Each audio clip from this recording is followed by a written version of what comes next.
Hello, everybody. I'm Dr. Sherry Jainuddin. I'm a resident doctor at the LiveWell Clinic in La Quinta, California.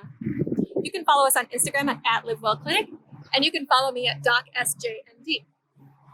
Today is our 9th episode of the Nature Walk here in the southwest portion of the United States, and I have a fabulously blooming tree, as you can see.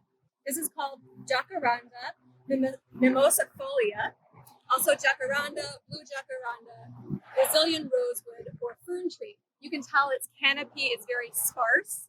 It gets to be about 25 to 50 feet high.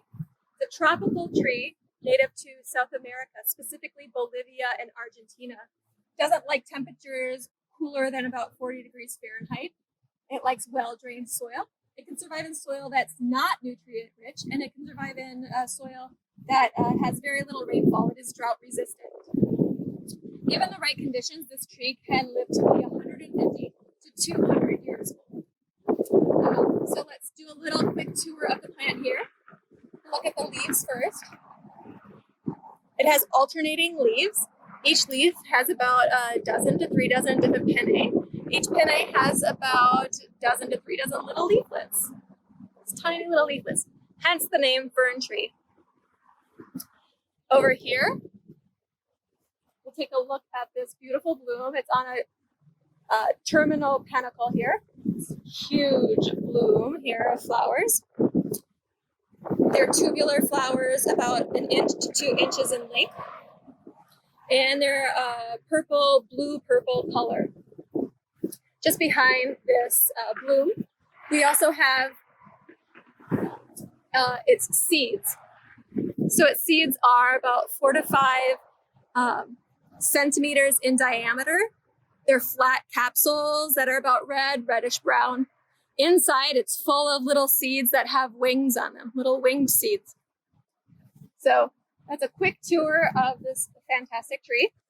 But let's talk a little bit about its medicinal uses. So this plant has a lot of traditional uses. It's been used as an antibiotic. It's been used as an antiseptic. And it's also been used as an antioxidant. Not only has it been used traditionally for these uses, but modern research is supporting this traditional use. Some of the indications that it's been used for are for neuralgias, varicose veins, gonorrhea, and syphilis. It's also been used to treat leukemia and E. coli. In addition to being used internally for various conditions, it's also been used topically for skin infections, acne, wounds, and also the syphilitic ulcerations. So for syphilis specifically, both an internal and external use has been indicated. It's estimated about 1/3 of the world's population is sensitive to penicillin, and this tree, as an antibiotic, has been shown to be an effective alternative in many cases. So that is a quick tour of this fantastic tree here in the southwest part of the US, native to South America. And I hope you have a little bit more appreciation for all of its medicinal uses. Has a ton. It's definitely a fantastic read to do some research on this tree.